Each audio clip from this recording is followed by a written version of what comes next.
ශ්‍රද්ධාවන්ත පින්වතුනි, දැන් අපි මේ අවකාශයකේ වාඩි වෙලා බලාපොරොත්තු වෙන්නේ අපේ ගෞතම බුදුරජාණන් වහන්සේ අප ගැන දේශනා කරපු උතුම් ශ්‍රී සද්ධර්මය ශ්‍රවණය කරන්නයි.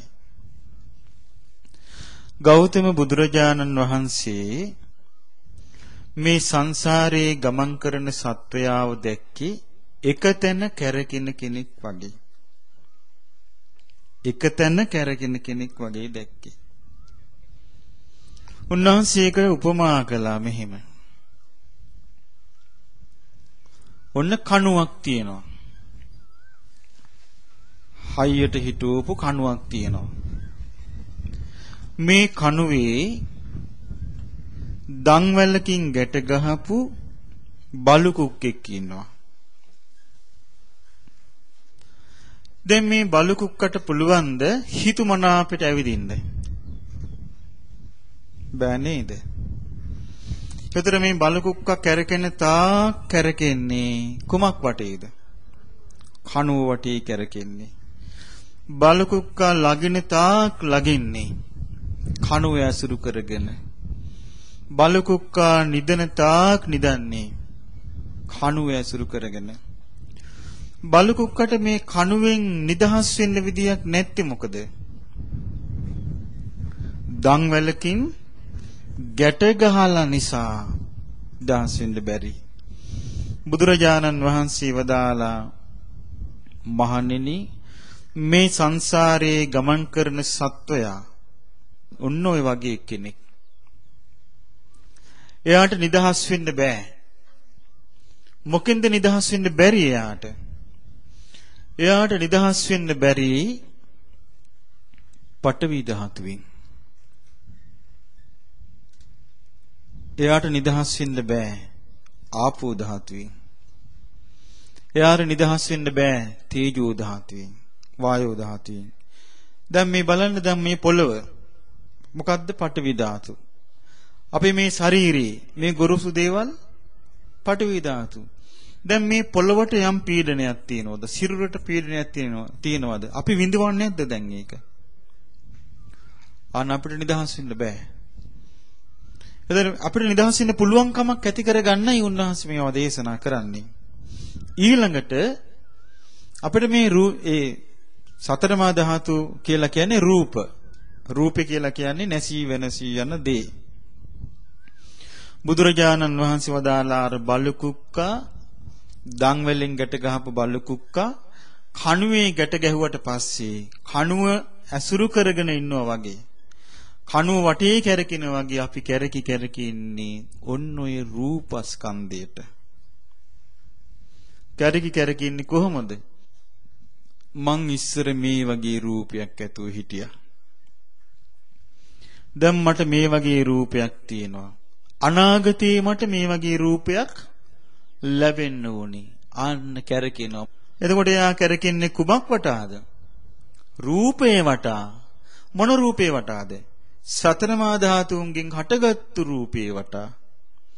මේ වටා මෙයා කැරකෙනකොට මේ රූපය අනිත්‍ය වූ එකක්. අනිත්‍ය වූ රූපයක් ලැබුණට පස්සේ නමුත් එයා නැවත නැවතත් පතන්නේ ඒකම නම්. එතකොට එයාගේ හිත සම්පූර්ණ සකස් වෙන්නේ ඒ වෙනුවෙන්මයි. ඒක තමයි එතන තියෙන බැඳීම. බුදුරජාණන් වහන්සේ වදාලා අර බලු කුක්කා කණුවට ගැට ගහලා නිදහස් වෙලා නැහැ වගේ අපිව මේ සතරමා ධාතු වලට අපි විසින් ගැට ගහගෙන ඉන්නේ අවබෝධයක් නැතිකම නිසා. ඊළඟට බුදුරජාණන් වහන්සේ දේශනා කළ බලු කුක්ක මේ දන්වැලෙන් කණුවේ ගැට ගහලා ඉන්නවා වගේ අපි ගැට ගැහිලා තියෙනවා විඳීමට, සැප විඳීමට, දුක් විඳීමට, උපේක්ෂා විඳීමට ගැට ගැහිලා තියෙනවා. දැන් බලන්න හිතලා, දැන් ඔන්න අපිට කයට පීඩාවක් දැනෙනවා නේ. මේ පීඩාව අපිට අතාරින්න බෑනේ. දැන් මේ පීඩාවට අහු වෙලා ඉන්නේ අපි. අන්න එහෙනම් අපිට තේරුම් ගන්න වෙනවා අපි සැපයටත් අහු වෙනවා. සැප විඳීමට. දුක් විඳීමටත් අහු වෙනවා. උපේක්ෂා විඳීමටත් අහු වෙනවා. අපි කැරකෙනවා මේ විඳීම වටේ.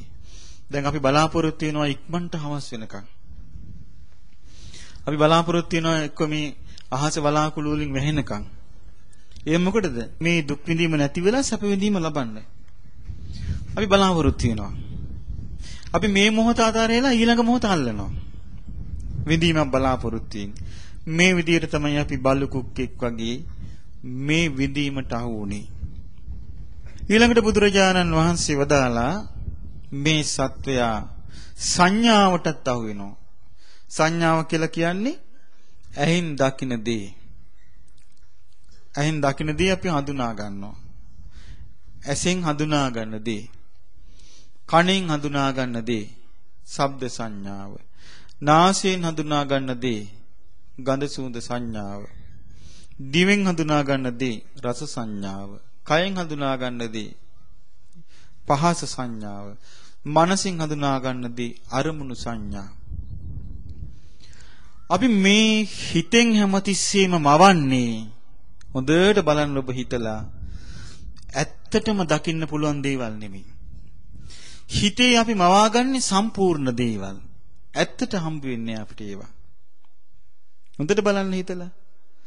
දැන් අපි හීනෙන් අපි මවාගෙන හිටියා අපි යන්න ඕන කුණ්ඩසාලේ. අපි වැඩසටහනට සහභාගී වෙන්න ඕනේ. අපි හිතුවද මෙහෙම රස්නියක් තියෙවි කියලා. අපි හිතෙන්ම මවාගත්තු ලෝකෙයි ඇත්ත ලෝකෙයි වෙනස් නැද්ද? හැමදේම ඔහොම තමයි. හැම දෙයක්ම ඔහොම තමයි. අපි හිතෙන් මවාගෙන යන දේ ඇත්තක් හැටියට ලැබෙනකොට අඩුපාඩු සහිත එකක්. අඩුපාඩු සහිත එකක්මයි. අපි මේක අවබෝධ කරගන්න ඕනේ. මොකද හේතුව සංඥාවෙන් මවලා දෙන දේ නෙමෙයි ඇත්තටම අපිට හඳුන ගන්න ලැබෙන්නේ. ඒකයි බුදුරජාණන් වහන්සේ වදාළේ මේ සංඥාවෙන් මවලා දෙන දේ මිරිගුවක් කියලා. මිරිගුවක් මවලා දෙන්නේ. ඉතින් මේ හඳුනා ගන්න මිරිගුව අපිට ඇත්තට ලැබෙන්නේ නැහැ. අපි මිරිගුවක් දකිනවා වතුර වගේ. අපි ළඟට ගියාට පස්සේ එතන නෑ අපි දැකපු දේ. අන්න ඒ වගේ තමයි මේ සංඥාව. නමුත් අපිට හැමතිස්සෙම අපි ඊළඟ එකට බලාපොරොත්තුවක් තියාගෙන ඉන්නවා.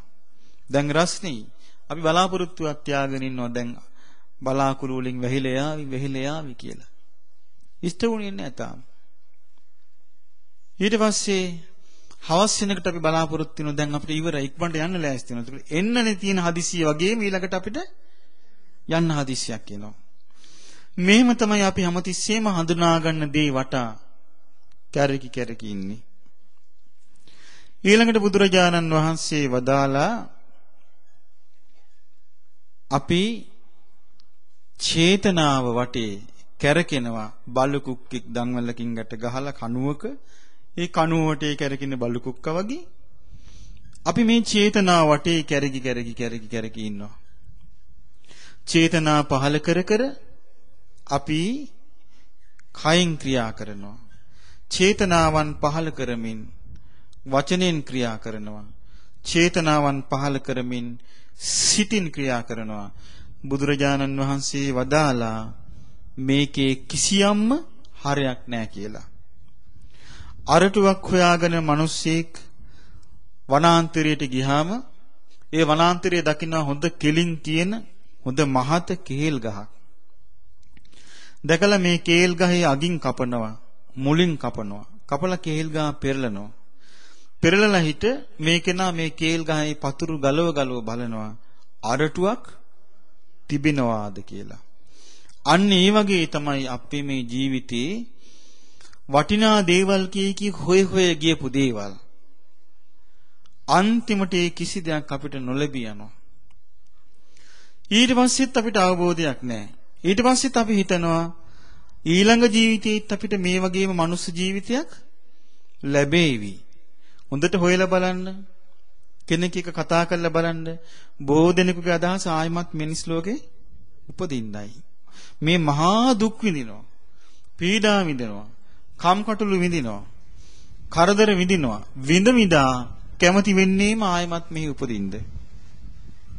මේක තමයි බුදුරජාණන් වහන්සේ දේශනා කරනවා. මේක තමයි කණුවේ ගැට ගහපු බල්ලු කුක්කට වෙන දේ. උන්වහන්සේ තව උපමාවක් කළා මේකට. දැන් බලන්න අපි S2 තියෙනවා. S2කින් අපි ලෝකේ බලනවා. S2කින් ලෝකේ බලලා නේද අපි දුක උපදවා ගන්නෙ සැප උපදවා ගන්නෙත්.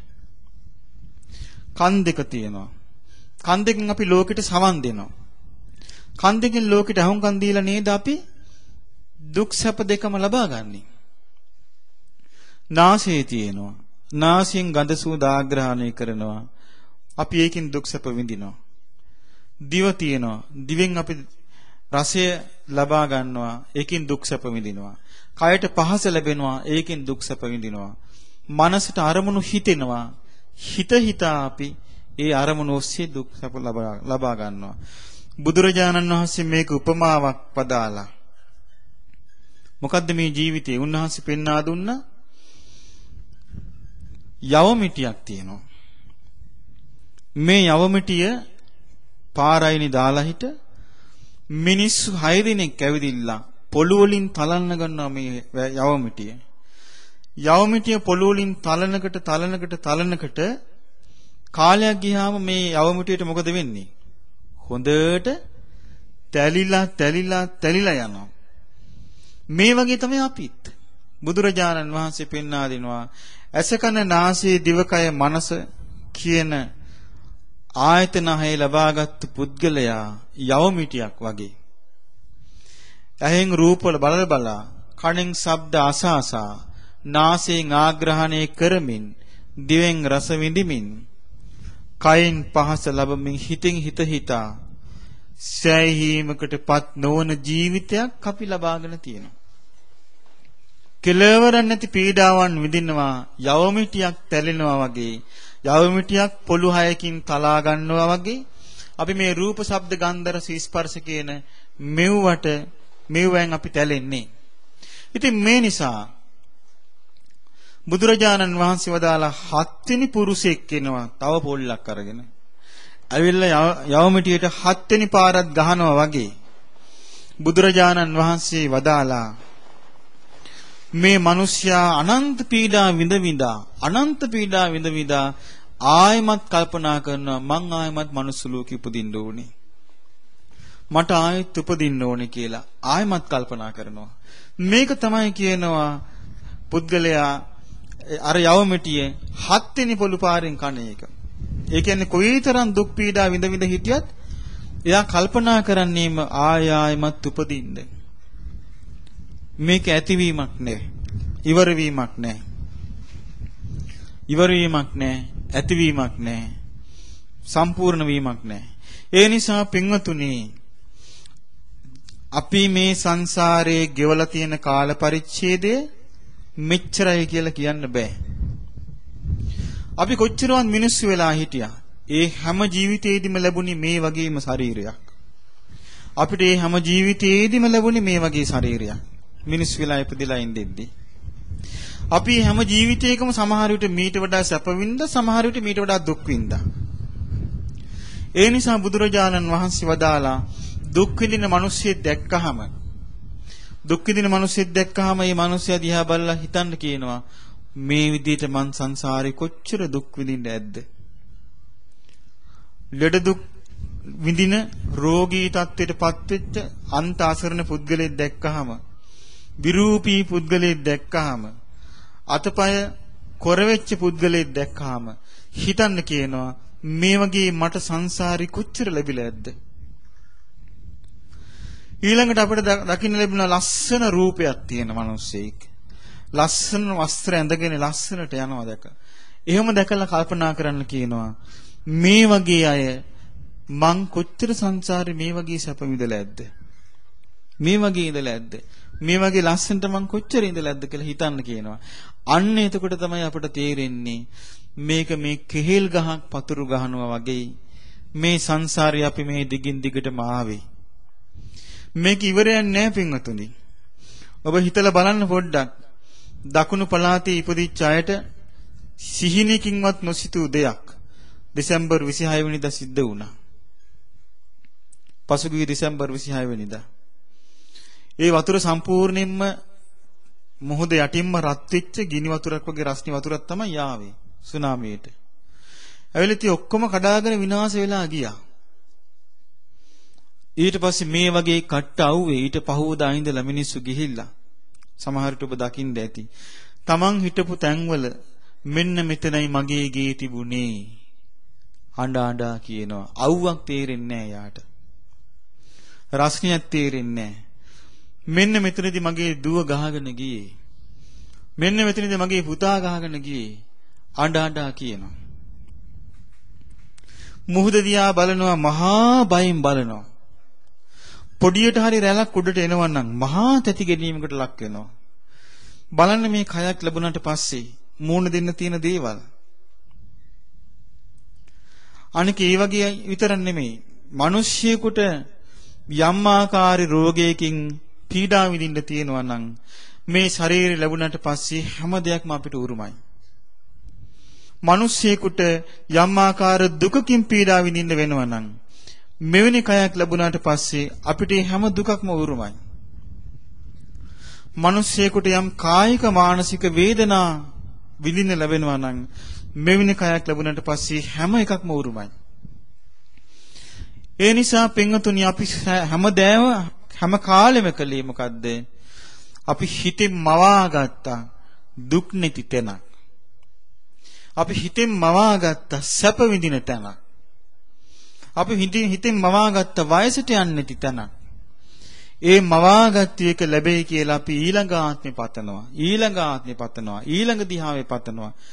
මේව පතපතා යනවා. එතකොට විඥානයත් ඒ විදිහටම සකස් වෙනවා. අන්තිමේදී බැලින්නම් මොකද වෙලා තියෙන්නේ? බලුකුක්කෙක් දන්වලකින් ගැට ගහලා හිට හොඳ හයියට හිටවප කණුවක මේ බලුකුක්කව ගැට ගහනවා. ඊළඟට මේ බලුකුක්කා කැරකෙනවාද යම්තා කැරකෙන්නේ කණුව වටා. ලගිනවාද යම්තාක් ලගින්නේ කණුව ඇසුරු කරගෙනමයි. නිදනවාද යම්තාක් නිදන්නේ කණුව ඇසුරු කරගෙනමයි. මක් නිසාද? බලුකුක්කට නිදහස් වෙන්න විදියක් නැහැ. දන්වැලකින් ගැට ගහලා තියෙන නිසා. පින්වතුනි ඒ වගේ බලාපොරොත්තු නැමැති දන්වැලෙන් මේ ශරීරය අපි ගැට ගහගෙන ඉන්නවා. ඊළඟට ආසාව නැමැති දන්වැලෙන් මේ ශරීරය අපි ගැට ගහගෙන ඉන්නවා. ආස්වාදේ නැමැති දන්වැලෙන් මේ ශරීරය අපි ගැට ගහගෙන ඉන්නවා. ප්‍රාර්ථනාව නැමැති දන්වැලෙන් මේ ශරීරය අපි ගැට ගහගෙන ඉන්නවා. එතකොට අපි දුවනවා මේ ශරීරේ වටාමයි අපි දුවන්නේ. මේ ශරීරය අහිමි වෙනකොට අපි වෙන ශරීරයක් හිතෙන් පතනවා. ඊට අනුකූලව සකස් වෙලා යනවා. මේක තමයි දිගින් දිගටම අපි කළේ. පින්වතුනි මේක කරන්න හේතුව මොකද්ද? අපිට මේ රූපේ ගැන අවබෝධයක් නැහැ. සතර මහා ධාතුන්ගෙන් හටගත්තු මේ කය ගැන අවබෝධයක් නැහැ. දැන් බලමු හිතලා මේ අවුවට කර වෙනවා අපේ කෙස්. මේ අවුවට කර වෙනවා අපේ ශරීරයේ ලෝම. මේ අවුවට කර වෙනවා අපේ සම, අපේ මස්, ලී රත් වෙනවා, සම රත් වෙනවා, නහරවැල් රත් වෙනවා, ඇට රත් වෙනවා, ඇට මිදුළු රත් වෙනවා. මෙහෙම වෙනකොට අපි කියනවා මම රත් වෙනවා, මාව පිච්චෙනවා. මොකද හේතුව මේ අපි හැමතිස්සෙම මේ කය මම මගේ කියලා ගන්නවා. ඊට පස්සේ අපි කියනවා මට සිසිලක් ඕන. ඔන්න සිසිලක් හොයාගෙන දුවනවා. මේ වගේ තමයි පින්වතුනි අපි හැමතිස්සෙම ගන්නෙ. අපි හිතනවා මේ රූපය තමාගේ වශයෙන් පවත්වන්න පුළුවන් කියලා ආත්මයක් හැටියට සලකනවා. පින්වතුනි මේ රූපය ආත්මයක් හැටියට සලකලා වැඩක් නැහැ. දැන් බලන්න අවුව වෙනකට පිච්චෙනවා, වැස්සොත් තෙමෙනවා. හදික සීතලක් ආවොත් සීතලට මුහුණ දෙනවා. මේ වගේ තමයි මේ ගමන දිගින් දිගටම අපිට යන්න තියෙන්නේ. බුදුරජාණන් වහන්සේ වදාළ එක්ක අපි මේ රූපෙට අහු වෙනවා ඒ විදිහට. එහෙම නැත්නම් අපි හිතන මේව නෑ. මාව හැදිලා තියෙන්නේ රූප වලින්. මේ ඇස් දෙකෙන්, කන් දෙකෙන්, නාසයෙන්, දිවෙන්, කයෙන්, මනසින් තමයි මාව හැදිලා තියෙන්නේ කියලා. අපි මොකද කරන්නේ? මේ හයෙන් තමා කියලා එකක් එකතු කරගන්නවා. ඊට පස්සේ ඒකට අහු වෙනවා. ඒකට අහු වෙනවා මාව හැදිලා තියෙනවා සතර මා ධාතුන්ගෙන් කියලා ඔන්න අහු වෙනවා. එහෙම නැත්නම් මාව හැදිලා තියෙනවා විදීමකින් කියලා අහු වෙනවා. එහෙම නැත්නම් හිතනවා නෑ මාව හැදිලා තියෙන විදීමකින් නෙමෙයි. රූපෙකින් නෙමෙයි. මේ රූපය තුල තමයි මම ඉන්නේ. ඔන්න යා එක්ක හිතනවා එහෙම. එහෙම නැත්නම් හිතනවා නෑ මම තුල තමයි රූපේ තියෙන්නේ. පින්වතුනි මේකට බුදුරජාණන් වහන්සේ වදාළේ සක්කාය දිට්ඨිය කියලා. ඒ වගේ අදහසක ඉන්න කෙනෙකුට අවාසි රසයි. අවාසිය තමයි එයා ඕන වෙලාවක ඒ මතයට අහු වෙන්න පුළුවන්. ලෝකේ කවුරු හරි කිව්වොත් ඔයාට මේ ජීවිතේ දුකයි. ඔයාට මේ ජීවිතේ වේදනයි. ඔයාට මේ ජීවිතේ කරදරයි. ඔයාට මේ ජීවිතේ පීඩාව. ඔයා මේ ජීවිතේ මහා දුක් කරදර ගොඩක ඉන්නේ. ඔයාට මම මේ දුක් කරදර මොකක්වත්ම නැති සුන්දර ලෝකයක් හදා දෙන්නම් කියලා කිව්වොත් රූපය ගැන අවබෝධයක් නැති එක්කිනා රැවටෙනවද නැද්ද? රූපයක් නැති අවබෝධයක් නැති එක්කිනා හිතනවා මට මේ ලෝකෙ ලබා ගන්න බැරි දේ. එහෙනම් මට මේ ලෝකෙදි ලබා ගන්න පුළුවන් වෙනවා කියලා. ඔන්න ඔය වගේ මත නිසා තමයි බුදුරජාණන් වහන්සේගේ ධර්මයේ අවබෝධ නැති අය අතාරින්නේ. ධර්මයේ අවබෝධ කරගන්න මේ මත දැන් අන්‍යාගමිකයෝ සම්පූර්ණ ඉන්න ওই මතේ තුල. මේ ජීවිතේ කරදරයි, දුක් සහිතයි, අමාරුයි, අසහනයයි, පීඩාවයි. ස්වර්ග රාජ්‍යෙට ගියම මොකවත් නැහැ ඒවා. සනසිල්ල ඉන්න පුළුවන් කියලා. නමුත් රූපය අවබෝධ කළා නම් එයා දන්නවා රූපය අතීතයේ යම් රූපයක් තිබ්බද ඒ රූපෙත් මේ වගේමයි. අනාගතයේ යම් රූපයක් හට ගන්නවාද ඒ රූපෙත් මේ වගේමයි. වර්තමානයේ යම් රූපයක් තියෙනවද ඒක මේ වගේමයි. තමා කියලා යම් රූපයක් දැන් අපි එක එක්කෙනා තමන් කියලා යම් රූපයක් මේ සතර මා ධාතුන්ගෙන් හටගත්තු කය පරිහරණය කරනවද මේ ඔක්කොම කයවල ස්වභාවය එකයි. අනුන්ගේ කයවල ස්වභාවයත් එකයි. ඊළඟට උසස් ශරීරයක් කියලා යම් රූපයක් ගන්නවද ඒ රූපෙත් අනිත් එකක්මයි. පහත් කියලා යමක් ගන්නවද ඒකත් අනිත් එකක්මයි. දුර යම් රූපයක් ගන්නවද ඒකත් අනිත් එකක්මයි. ළඟ යම් රූපයක් ගන්නවද ඒකත් අනිත් එකක්මයි. රූපය කියන්නේ අනිත්‍ය දෙයක්. මෙන්න මේක අවබෝධ කරගන්නේ නැති තාක්කල් මේ ලෝකයේ අය නොපෙනෙන ලෝකයේ තුල සුන්දර රූපයක් මවාගෙන ඉන්නවා. කවදාවත් ඒ කිනාට ඒ සුන්දර රූපේ හම්බ වෙන්නේ නැහැ. බුදුරජාණන් වහන්සේගේ ශ්‍රාවකයා ප්‍රඥාවන්ත ශ්‍රාවකයා. දැන් අපි ඔක්කොම බුදුරජාණන් වහන්සේගේ ශ්‍රාවක දරුවන්. ප්‍රඥාවන්ත ශ්‍රාවක දරුවා. එහෙම නැත්නම් ශ්‍රාවක දියණිය. කල්පනා කරනවා මාගේ ශාස්ත්‍රුන් වහන්සේ පෙන්වා තිබෙනවා මේ රූපය අනිත්‍යයි කියලා. එයා නුවණින් විමසනවා පඨවි ධාතුව නිට්ටයද අනිත්‍යද? එයා නුවණින් විමසනට අවබෝධ කරගන්නවා පඨවි ධාතුව අනිත්‍යයි. ආපෝ ධාතුව නුවණින් විමසනවා. ආපෝ ධාතුව කියලා කියන්නේ වැగిරෙන දේවල්, තෙත දේවල්. නිට්ටයද අනිත්‍යද කියලා විමසනවා. විමසනකට එයා අවබෝධ කරගන්නවා ආපෝ ධාතුවත් අනිත්‍යයි. තේජෝ ධාතුව නිට්ටයද අනිත්‍යද කියලා නුවණින් විමසනවා. විමසනකට අවබෝධ කරගන්නවා තේජෝ ධාතුවත් අනිත්‍යයි.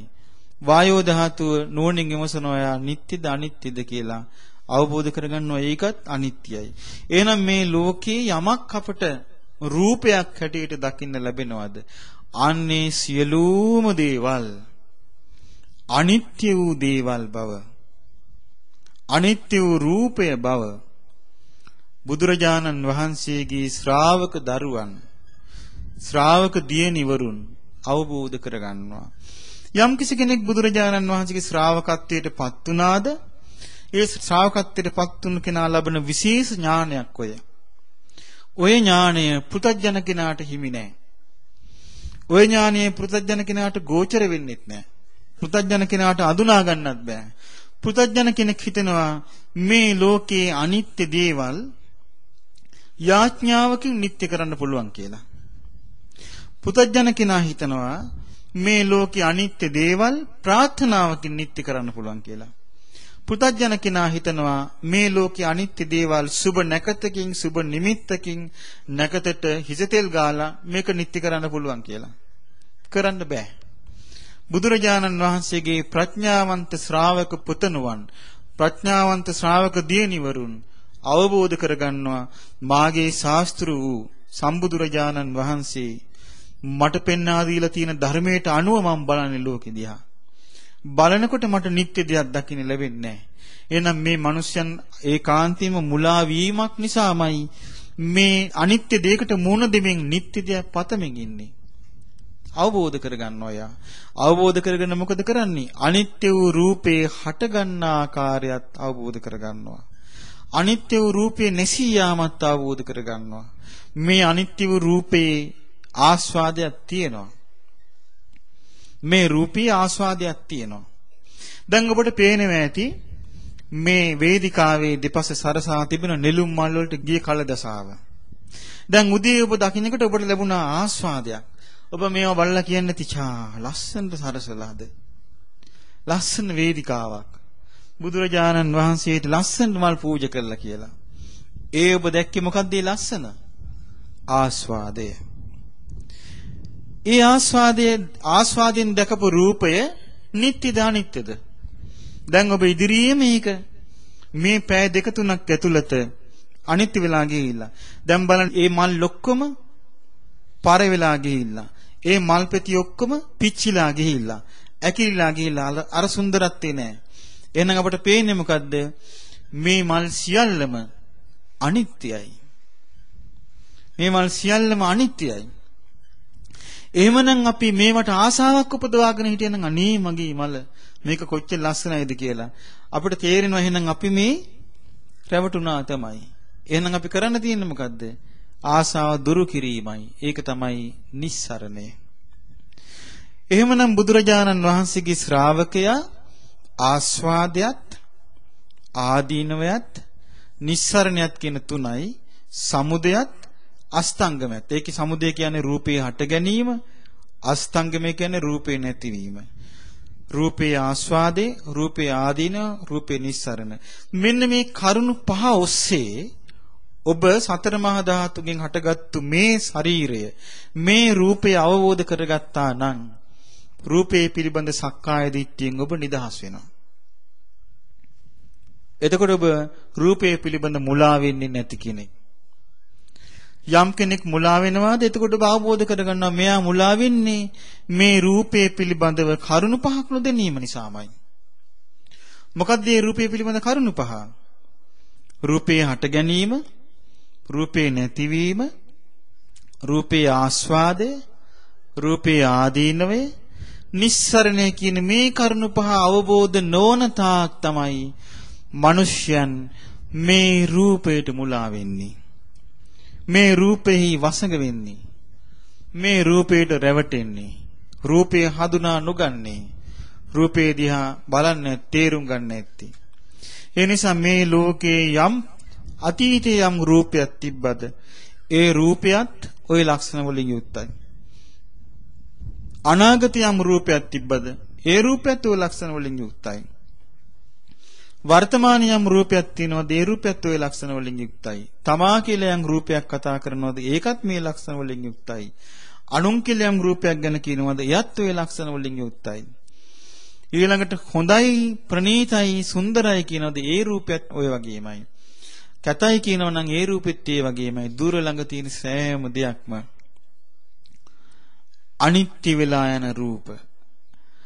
එතකොට බුදුරජාණන් වහන්සේගේ ධර්මය දකින බුදුරජාණන් වහන්සේගේ ශ්‍රාවක පුතණුවන්, ශ්‍රාවක දියණිවරුන් රූපේ පිළිබඳ අවබෝධයකට පැමිණෙනවා. මේ රූපේ කරුණු පහකින් මම අවබෝධ කරනවා කියලා. ඒ කරුණු පහ තමයි රූපේ හට ගැනීම, රූපේ නැතිවීම, රූපේ ආස්වාදය, රූපේ ආදීනවේ. මේ එකම රූපයක් තිකරේ තියෙන්නේ. දැන් බලන්න මේ රූපේ සතර මහා ධාතුන්ගෙන් හටගත්තු මේ නෙළුම් මල්. දැන් බලන්න මොකද වුනේ? ආස්වාදයේ තිබුණා. දැන් මේ ආස්වාදේ තියනවාද? දැන් මේ නෙළුම් දිහා දැක්කම අපට අර පරණ සන්තෝෂය ඇති වෙනවද? හිත ඇදී යනවද? අනිත්‍ය වෙලා ගියා. මෙන්න මේ වගේ රූපේ පස්ස ආකාරයකින් අවබෝධ කරගත්තු ගමන් එයා රූපේ පිළිබඳ සක්කාය දිට්ඨියෙන් නිදහස් වෙනවා. පින්වතුනි, බුදුරජාණන් වහන්සේ අපට පෙන්වා දෙනවා රූපයෙන් වගේම අපි නිදහස් වෙන්න ඕනේ විඳීමෙන්. විඳීම නැමැති දන් වැලෙනුත් අපි අර කනුව වටා හැසිරෙන බලු කුක්කා වගේ බුදුරජාණන් වහන්සේ පෙන්වා දෙනවා මේ විඳීමට අහු වෙලා ඉන්නවා. ඒක හිර වෙලා ඉන්නවා. එයා අවබෝධ කරගන්න ඕනේ විඳීම කියන එක ගැන. බුදුරජාණන් වහන්සේ වදාලා විඳීමක් හටගන්නේ ස්පර්ශයෙන්. ස්පර්ශය කියලා කියන්නේ අපි ඇහෙන් රූප බලනවා. බලනකොට ඇහි රූපයයි විඥානයයි එකතු වෙනවා. කනෙන් ශබ්ද අහනවා. අහනකොට කනයි ශබ්දයයි විඥානයයි එකතු වෙනවා. නාසයෙන් ආග්‍රහණය කරනවා. ආග්‍රහණය කරනකොට නාසයයි ගඳ සුවඳයි විඥානයයි එකතු වෙනවා. දිවෙන් රස විඳිනවා. රස විඳිනකොට දිවයි රසයයි විඥානයයි එකතු වෙනවා. කයෙන් පහස ලබනවා. පහස ලබනකොට කයයි පහසයි විඥානයයි එකතු වෙනවා. මනසින් අරමුණු හිතනවා. අරමුණු සිතන විට මනසයි අරමුණුයි විඥානයයි එකතු වෙනවා. එකතු වෙච්ච ගමන් විඳීමක් හට ගන්නවා. එකතු වෙච්ච ගමන් විඳීමක් හට ගන්නවා. ඒ විඳීමට තමයි ඊට පස්සේ අපි රැවටෙන්නේ. මට දුකක් ඇති වෙනවා. මට සැපක් ඇති වෙනවා. මට දුක් සැප නැති බවක් ඇති වෙනවා කියලා අපි මේ විඳීමට තමයි රැවටෙන්නේ. බුදුරජාණන් වහන්සේ වදාලා මේ දුක් විඳින එක්කිනා සැප විඳීම පතනවා. අනාගතේ මට මේ විදිහේ සැප ලැබෙනවා නම් කොච්චර හොඳද? අනාගතේ මට මේ විදිහේ දේවල් ලැබෙනවා නම් කොච්චර හොඳද? අනාගතේ මට මෙන්න මේ විදිහේ යහපත ලැබෙනවා නම් කොච්චර හොඳද කියා. මොකද කරන්නේ? එයා ඒ සැප පතනවා. බුදුරජාණන් වහන්සේ වදාලා ඒ විඳීම අපි හිතාගෙන හිටියට හිතාගෙන ඉන්න ආකාරයට අපිට ලැබෙන්නේ නැහැ. අපි බලාපොරොත්තු වෙන ආකාරයට ලැබෙන්නේ නැහැ. ඒ නිසා මේ අපි හිතාගෙන ඉන්න විදිහට නෙමෙයි සිද්ධ වෙන්නේ. සිද්ධ වෙන්නේ ඊට හාත්පසින්ම වෙනස් ආකාරවලටයි. පින්වතුනි, බුදුරජාණන් වහන්සේ තමයි අපට පෙන්වා දුන්නේ මේ විඳීම දිය බුබුලක් දිහා බලනවා වගේ බැලිය යුතු දෙයක් කියලා. දැන් ඔන්න වැස්ස කාලෙට ලොකු වතුර බින්දු තියෙන වැස්සක් වහිනවා. වහිනකොට මේ වැහි බින්දු වතුරට වැටෙනකොට ඒ පොළවේ වතුරේ දිය බුබුලු හට ගන්නවා. ඒ දිය බුබුලු සැනකින් බිඳිලා යනවා. බුදුරජාණන් වහන්සේ වදාලා මේ ස්පර්ශයේ මුල් කරගෙන විඳීම් හට ගන්නා විට ඒ විඳීම් සැනකින් නැති වෙලා යනවා. ඒ නිසා බුදුරජාණන් වහන්සේ වදාලා බුදුරජාණන් වහන්සේගේ ශ්‍රාවක දරුවන් මේ ධර්මය අවබෝධ කරගන්නවා මේ විඳීම නම් අනිත්‍ය දෙයක්මයි කියලා. අවබෝධ කරගන්නේ සිහියෙන්මයි. දැන් ඔබට පුළුවන් මේ ඔබේ කායට ලොකු රස්නියක් දැනෙනවා. ඔබට අවබෝධ කරන්න පුළුවන් මේක අනිත්‍ය දෙයක්මයි කියලා. බලන්න එක්තරා අවස්ථාවක බුදුරජාණන් වහන්සේගේ ශ්‍රාවක ස්වාමින් වහන්සේ නමකට ලොකු කරදරයකට මුහුණ දෙන්න සිද්ධ වුණා. උන්වහන්සේ පාරේ වඩිද්දි ලස්සන දොලක් පාර අයිනින් ගලාගෙන බසිනවා. මේ දොල දැකලා උන්වහන්සේ කල්පනා කළා හරි අපූර්ව වතුර ටික. මම මේකෙන් පෑන් පහසු වෙන්න ඕන කියලා උන්වහන්සේ ශූර පැත්තකින් තබලා පාත්‍රයේ පැත්තකින් තියලා අදනේ පිටින් වතුරට බැස්සා. බැහැලා වතුරේ ගිලිලා නානවා. මේ වෙලාවේ රාජ්‍යරුවන්ගේ රාජාභරණ වගේක් සොරකම් කරපු සොරෙක් වේගෙන් දුවගෙන යනවා. දුවගෙන යනකොට පිටිපස්සෙන් රාජපුරුෂයන් හඹාගෙන එනවා. මේ සොරා ගිහිල්ලා හැංගෙන්න තැන නැහැ. වටපිට බැලුවා මේ පාත්‍රයක් තියෙනවා දැක්කා. දැකලා මේ පාත්‍රයට අර රාජාභරණ හොරකම් කරපු ආභරණ පාත්‍රයට දාලා හොරා හැංගුණා. රාජපුරුෂය ඇවිල්ලා වටපිට බලනවා. බලනකොට දැක්ක පාත්‍රයක් තියෙනවා. පාත්‍රය ඉබිලා බැලුවාම ආභරණ තියෙනවා. රාජපුරුෂය හිතුවා දැන් මේ ආභරණ ටික හංගපු හොරා තමයි දැන් මේ නාන්නේ. රාජපුරුෂය අඬග එකපාරටම වතුරින් නා හිටපු කෙනාට කිව්වා ගොඩට වරෙන් කිව්වා. ගොඩට ආපු ගමන් එතනම ඇදගෙන වැටෙන්න ගැහැව්වා. ගහලා ගගහා එක්කගෙන ගියා. එක්කගෙන ගිහිල්ලා අධිකරණය නියම කළා මේ කෙනාව උල හිඳවා මරණයටපත් කරන්න ඕන.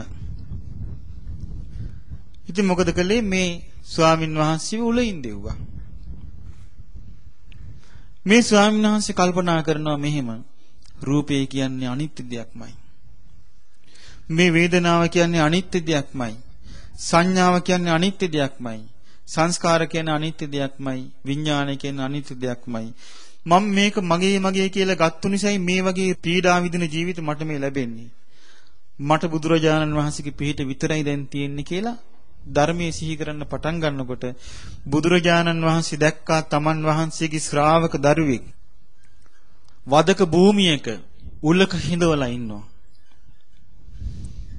ඒ උලේ ඉඳගෙන ඉඳෙද්දිත් මේ බඩවැල් සිදුරු කරගෙන මේ උල නැගෙද්දි මේ ශ්‍රාවක දරුවා ධර්මයේ සිහි කරනවා. බුදුරජාණන් වහන්සේ 이르දියෙන් එතනට වැඩියා. බැඩලා කියනවා පින්වත් භික්ෂුව ආයමත් රූපය පතන්න එපා. ඔය රූපෙන්ම ඔක්කොම ඉවර කර දාන්න. ආයමත් විදීමක් පතන්න එපා. ආයමත් සංඥාවක් පතන්න එපා. ආයමත් සංස්කාර පතන්න එපා. ආයමත් විඥාන පතන්න එපා. ඔබ සංසාරේ ඔය වගේ අනන්ත ආත්ම භාවවල දුක් විඳලා තියෙනවා. දැන් ඔබට මේ ජීවිතේ මේක ලැබුණා. ආයමත් ඔබ මේ රූපේ පැතුවොත් මේ වගේ මෝන දෙන මේ වගේ පීඩාවල් වලටපත් වෙන රූපේ තමයි ඔබට ලැබෙන්නේ. ඒ ස්වාමින් වහන්සේ උල උඩ ඉඳෙද්දි සිහිය පිහිටුවාගෙන බුදුරජාණන් වහන්සේගේ ධර්මය අවබෝධ කරගත්තා. මේ රූප වේදනා සංඥා සංකාර විඥාන අවබෝධ කරගත්තා. පංච උපාදානස්කන්ධේ නැමැති කණුවට ගැට ගහලා තිබිච්ච දන්වැල්ල කඩලා දැම්මා. එතකොට අපට පේනවා පින්වතුනි බුද්ධිමත් කෙනෙකුට ඊතරම්ම දුෂ්කර අවස්ථාවල වුණත් සිහිය පිහිටුවා ගන්න පුළුවන්. ඊතරම්ම දුෂ්කර අවස්ථාවල වුණත් සිහිය පිහිටුවා ගන්න පුළුවන්. දැන් මේ රූපේ නිසා ඔබ දකින්න ඇති, ඔබට අහන්න ලැබෙන්නේ නැති මොනතරම් දේවල් මේ සුනාමි ඛේද වාචකයත් එක්ක අපි දැක්කා. මේ මුළු ජීවිත කාලෙම හම්බ කරපු දේවල්, ගොඩනගාගත්තු දේවල් විනාඩි 10කින් ඉවර වෙලා ගියා. ජීවිත ඉවර වෙලා ගියා. බොහෝ දෙනෙක් අනේ අපිට විවේකයක් නැහැ ධර්මයේ හැසිරෙන්න. සමහරු කිව්වා. සමහරු කිව්වා සිල් රැකලම දියුණු වෙන්න බෑ. සිල් රැකලම දියුණු වෙන්න බෑ. දියුණු වෙන්න තියෙන ඕනම ක්‍රමයකට අපි දියුණු වෙන්න ඕනේ කියලා දියුණුව කියලා හිතුවේම කාලා බීලා ඉන්න එකමයි. සමහරු කිව්වා ධර්මයේ හැසිරෙන්න ඕනේ වයසට ගියාමයි. ඒ නිසා දැන් අපි ධර්මයේ හැසිරෙන්න ඕනේ නැහැ කියලා මොකද කළේ? ඇඟ හදාගන්න වේට් කර කර හිටියා. ඔක්කොම ලගහගෙන ගියා. දැන් ඔබට මතක ඇති පසුගිය දවස්වල මේ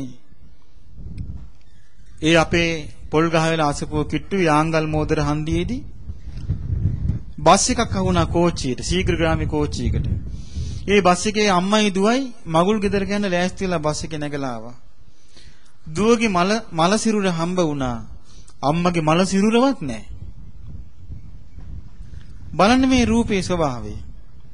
නමුත් තායිමත් පතන නිසා, අපේක්ෂාවක් තියෙන නිසා, හිත මුල් බැසගෙන තියෙන නිසා කර්මානුරූපව ආයමත් උපතක් කරා යනවා. ආයමත් උපතක් කරා යනවා. පින්වතුනි, ඒ නිසා අතීතයේ යම් සැප දුක් විඳීමක් අපි වින්දද ඒත් මේ වගේම විඳීමක් තමයි අපි විඳි. ඒවත් අනිත්‍ය වෙලා ගියා. අනාගතේ අපි යම් සැපක් විඳින්න හිතාගෙන ඉන්නවා නම් ඒවත් ඔක්කොම මේ ජීවිතේ විඳපු සැප වගේම අනිත්‍ය වෙලා යනවා. වර්තමානයේ අපි දැන් දක්වන උදේ ආපු වෙලාවේ තිබිච්ච විඳීමට වඩා මේ වෙනකොට විඳීම වෙනස්. තව හවස් වෙනකොට මීට වඩා විඳීම වෙනස්. රැ වෙනකොට මීට වඩා විඳීම වෙනස්. එතකොට අපට පැහැදිලිව පේනවා හැමතිස්සෙම වර්තමාන විඳීම වෙනස් වෙලා යනවා. තමා කියලා අපි හිතනවාද ඒක වෙනස් වෙලා යනවා. අනුන් කියලා හිතාගෙන අනුන් සැප දුක් උපේක්ෂා විඳිනවාද ඒව වෙනස් වෙලා යනවා. ඊළඟට විඳීම විතරක් තියෙන ප්‍රණීත වූ ඒ කියන්නේ උසස් විඳීමක් කියලා සලකනවාද ඒවත් වෙනස් වෙලා යනවා. පහත් විඳීමක් කියලා සලකනවාද ඒකත් වෙනස් වෙලා යනවා. දුර යම් කිසි කෙනෙක් යමක් විඳිනවාද ඒවත් අනිත්‍යයි. ළඟ යම් කිසි කෙනෙක් යමක් විඳිනවාද ඒවත් අනිත්‍යයි. නුවණින් විමසීමස බලනවා මේ විඳීම හට ගන්නවා ස්පර්ශය හට ගන්න කම්ම. ස්පර්ශය වෙනස් වෙලා නැති වෙනකොට විඳීම වෙනස් වෙලා නැති වෙලා යනවා. එහෙනම් විඳීමේ හට ගැනීමත් නැතිවීමත් නුවණින් විමසනවා. ඊට පස්සේ බුදුරජාණන් වහන්සේගේ ශ්‍රාවකයා බලනවා මොකද්ද මේ විඳීමේ තියෙන ආස්වාදේ. ආස්වාදයේ තමයි යම් විඳීමක් විඳිනකොට සැපයක් සතුටක් ලැබෙනවා නම් අන්න ඒක තමයි ආස්වාදය. මෙන්න මේ ආස්වාදයට අහු වෙනවා. ඒකට අහු වෙනවා.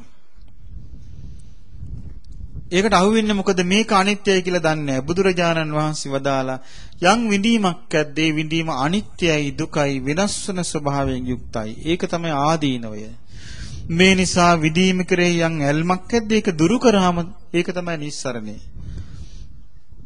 යම් කිසි ශ්‍රාවකෙක්, ප්‍රඥාවන්ත ශ්‍රාවකෙක් විඳීම ගැන හට ගැනීමත් නැතිවීමත් ආස්වාදයත් ආදීනවයත් නිස්සරණයත් කියන මෙන්න මේ කරුණු පහ තුලින් අවබෝධ කරගන්නවා නම්, මේ පස් ආකාරයෙන් අවබෝධ කරගන්නවා නම් අන්නේ කෙනා විඳීමේ තියෙන සක්කාය දිට්ඨියෙන් නිදහස් වෙලා යනවා. ඊට පස්සේ යා කවදාවත් විඳීමට රැවටෙන්නේ නැහැ. කවදාවත් විඳීමට රැවටෙන්නේ නැහැ. යා නිදහස් වෙලා යනවා ඒකෙන්. ඒ වගේම බුදුරජාණන් වහන්සේගේ ශ්‍රාවකයා හඳුනා ගැනීම නුවණින් විමසා බලනවා. අපි අතීතයේ හඳුනාගත්තු දේවල් තිබුණා. ඒවා නිට්ටය වුණාද අනිත්‍ය වුණාද? අනිත්‍ය වුණා. අනාගතයේ හඳුනා ගන්න දේවල් නිට්ටය වෙනවද අනිත්‍ය වෙනවද? අනිත්‍ය වෙනවා. දැන් ඔන්න පොඩ්ඩක් ඔබ කල්පනා කරලා බලන්න. ඊයේ දවස පුරා අපි මොකද කළේ? ඊයේ දවස පුරා අපි සූදානම් වුණා අනාගතයට. සූදානම් වුණා නේද අපි අනාගතයට? උදේ පාන්දර අපි නැගිටලා ආවා. දැන් මේ අනාගතයේ වර්තමාන බවට පත් වෙලා දැන් අතීත වේගන යනවා. එහෙනම් අනාගතය කියලා අපි හිතාගෙන ඉන්න දේ අපිට වර්තමානයේ හැටියට හම්බ වෙනකොට අතීතයට යන දෙයක්. එතකොට අපි හඳුනා ගන්න දේවල් අනාගතයේ අරබය අපි හඳුනා ගන්න දේවලුත් බලන්න මේ අනිත්‍ය වෙලා යන හැටි. වර්තමානයේ තනිත් හඳුනා ගන්න දේත් අනිත්‍ය වෙලා යනවා. තමා කියලා අපි හිතා ගන්න දේ දැන් හොඳටම බලන්න ඔබ තමා කියලා හඳුනාගත්තු දේ ඔබ කොච්චර වෙනස් වී යනවද කියලා. ඔබ පුදුම වේගකින් ඔබ වෙනස් වෙවි යන්නේ ඔබට හොයන්න බෑ. අනුනුත් එහෙමයි පුදුම වේගකින් වෙනස් වෙලා යන්නේ. එයාව අනුන් හොයාගන්නත් බෑ. ලස්සනයි කියලා හිතපු අය කාලයක් බලනකොට ඒ ලස්සන මොකුත් නැහැ. අපිම කියනවා කොච්චර ලස්සනට හිටිය මිනිස්සුද මෙයා. මෙයා කොච්චර ලස්සනට හිටියද? දැන් මේ මොකද මෙයාට මේ වුනේ කියලා. මොකද මේ අපිට හොයන්න බැරි තරම්ම වෙනස් වෙලා යනවා. කතයි කියලා හිතපු දේත් වෙනස් වෙලා යනවා. දුර තියෙන දේ වෙනස් වෙලා යනවා. දුරින් හඳුනා ගන්න දේ, ළඟින් හඳුනා ගන්න දේ වෙනස් වෙලා යනවා. බුදුරජාණන් වහන්සේ වදාලා මිරිගුවක් වගේ සංඥාව මිරිගුවක් වගේ මිරිගුවක් වගේ ඇති සංඥාව වෙනස් වෙලා යද්දි අපි වෙන දේවල් ආයේ පතාගෙන දුවනවා. පින්වතුනි මේක අවසන් වෙන්නේ නැහැ අපි අවබෝධ කරන අතුරු. ඒ නිසා බුදුරජාණන් වහන්සේ වදාලා සංඥාව පස් ආකාරයකින් අවබෝධ කරන්න. සංඥාව හටගන්නේ ස්පර්ශයෙන්. ඇහෙන් රූපයක් දැක්කොත් තමයි අපිට රූපය හඳුනා ගන්න පුළුවන් වෙන්නේ. එතකොට ඇහි රූපය විඥානය එකතු වෙනවා. ඇහි රූපය විඥානය එකතු වීමෙන් තමයි අපි රූපය හඳුනගන්නේ. කනයි ශබ්දයයි විඥානයයි එකතු වීමෙන් තමයි අපි ශබ්ද හඳුනාගන්නේ. නාසයයි ගඳ සුවඳයි විඥානය එකතු වීමෙන් තමයි අපි ගඳ සුවඳ හඳුනාගන්නේ. දිවයි රසයයි විඥානය එකතු වීමෙන් තමයි අපි රසය හඳුනාගන්නේ. කයයි පහසයි විඥානය එකතු වීමෙන් තමයි අපි පහස හඳුනාගන්නේ. මනසයි අරමුණේ විඥානය එකතු වීමෙන් තමයි අපි හිතට හිතෙන දේවල් හඳුනාගන්නේ. මේක බුදුරජාණන් වහන්සේ වදාළේ මිරිගුවක් වගේ කියලා. ඉතින් මේ සංඥාව ස්පර්ශය නිසා හටගන්නවා. ස්පර්ශය නැති වෙනකොට සංඥාව නැති වෙනවා. මේ හඳුනා ගන්න සංඥාවේ ආස්වාදයක් තියෙනවා. රූප සංඥා හඳුනා ගන්නවා රූප, හඳුනා ගන්නවා ශබ්ද, හඳුනා ගන්නවා ගඳ සුවඳ, හඳුනා ගන්නවා රස, හඳුනා ගන්නවා පහස, හඳුනා ගන්නවා හිතට එන දේවල්. බුදුරජාණන් වහන්සේ වදාළ මේවා හඳුනා ගැනීම තුළ සැපයක් සොම්නසක් තියෙනවා. ඒක තමයි ඒකේ තියෙන ආස්වාදය.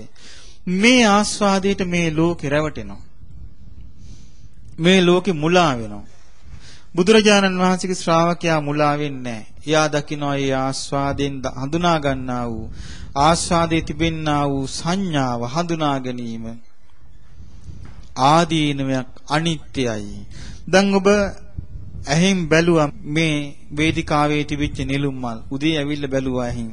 කණු දිහා බැලුවා. ඔබ දැක්කා ලස්සන මල් කියලා. ඒ හඳුනා ගන්න වෙලාවේ ආස්වාදයක් තිබුණා. ඒ හඳුනා ගැනීමේ. දැන් ඉවරයි ඒක. දැන් ආදීනවයක් හඳුනාගන්නේ. දැන් බලන්න අනිත්‍ය බවට පත් වෙලා ගියා. එහෙනම් මේ හඳුනා ගන්නා දේ කෙරෙහි යම් අල්මක් ඇද්ද? ඒ අල්ම දුරු කරා නම් ඒකෙන් එයා නිදහස් වෙනවා.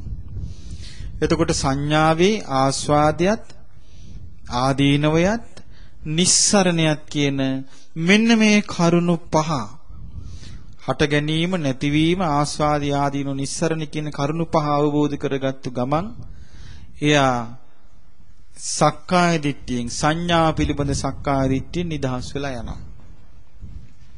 ඊළඟට බුදුරජාණන් වහන්සේ පෙන්වා දෙනවා මේ සංස්කාර ගැන.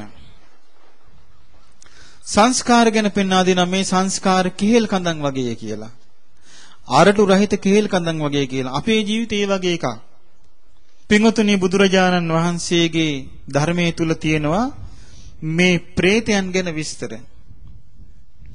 ඒ ප්‍රේතයන් ගැන විස්තර වල තියෙනවා සමහරු තමන්ගේ මේ ජීවිතේ ගත කරන්නට ජීවිතේ ගෙවා දමන්නට නොඑක ආකාරයේ පව් රැස් කරගන්නවා ඊර්ෂ්‍යා සහගතව.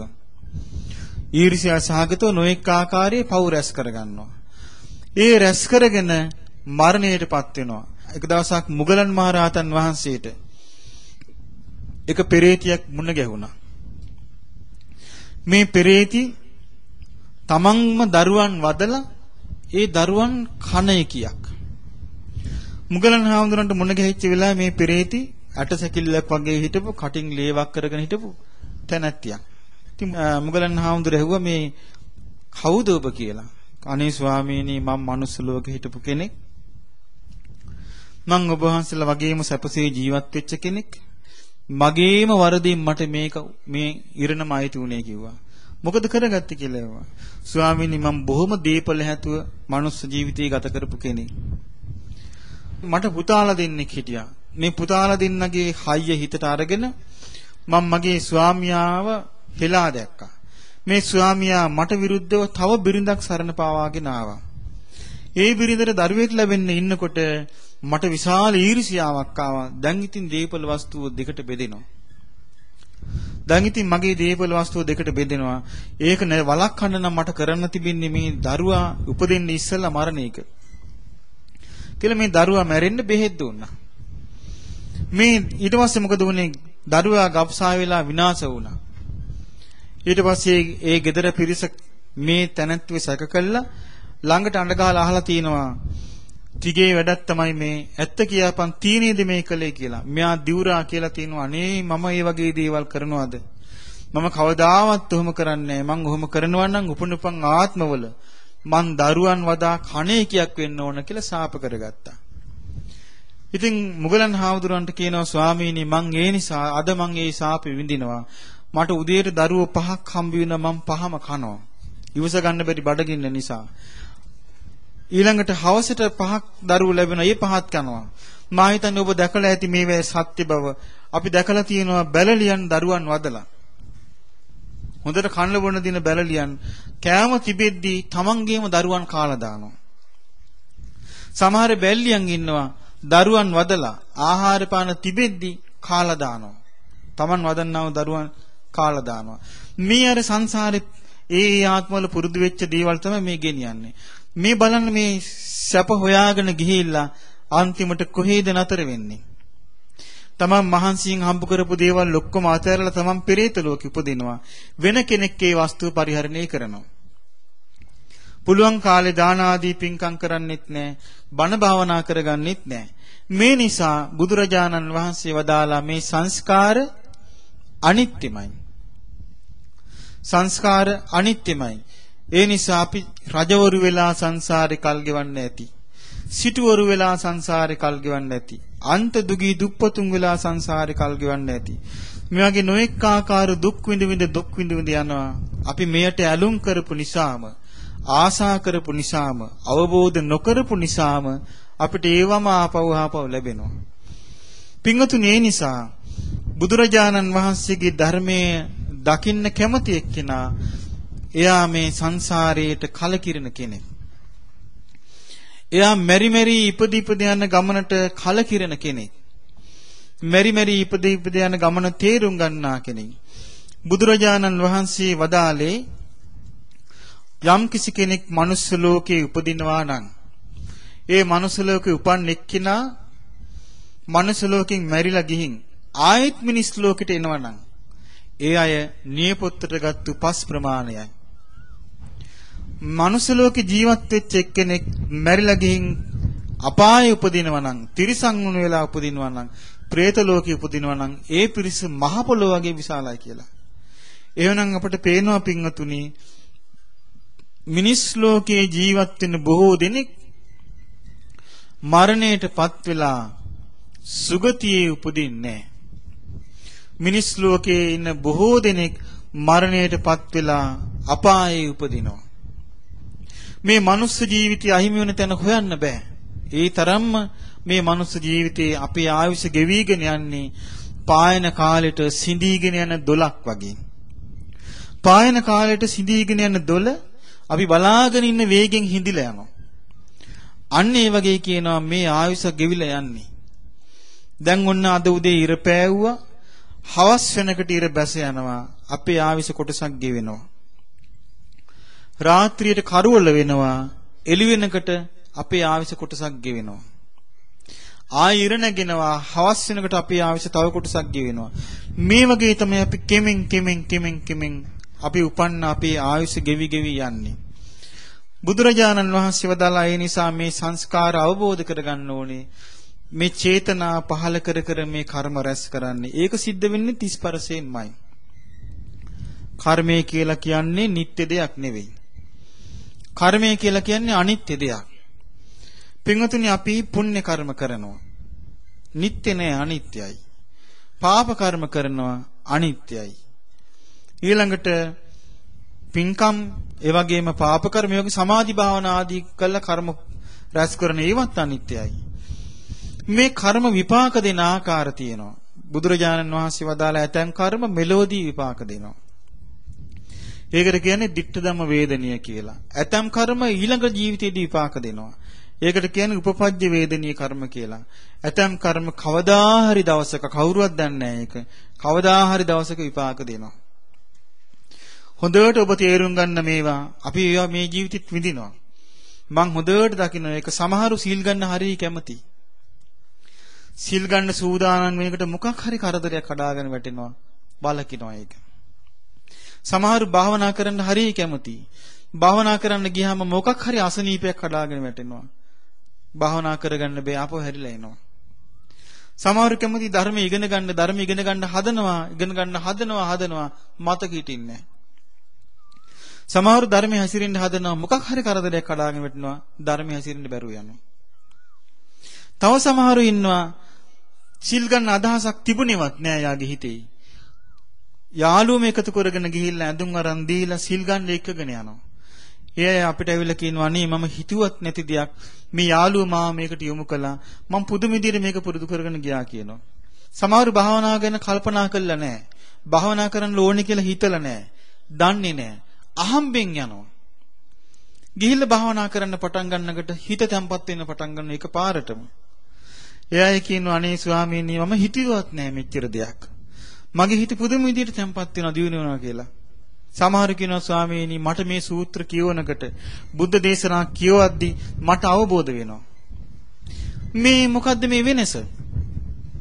මේ ඔක්කොම අපේ ජීවිතේ මේ සංසාරේ සකස් කරපු ආකාරයටයි මේක සිද්ධ වෙන්නේ. බලෙන් උපද්දවන්න බෑ. අපි ගම්ම එකම જાතියේ බීජ වර්ග 100ක් අපි පොළවේ හිටවනවා.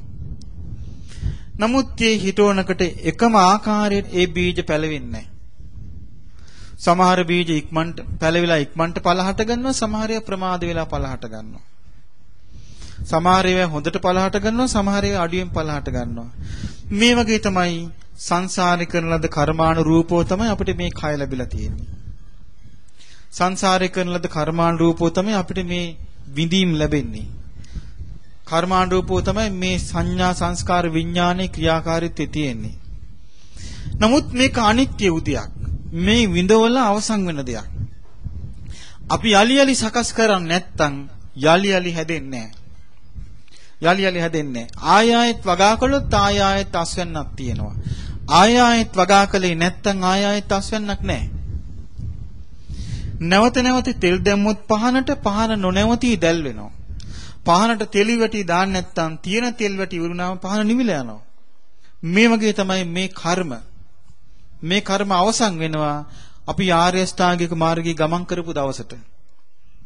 අපි ආර්ය අෂ්ටාංගික මාර්ගයේ ගමන් කරලා ආර්ය මාර්ගය සම්පූර්ණ කරපු දවසට මේ කර්ම සියල්ල ඉවර වෙලා යනවා.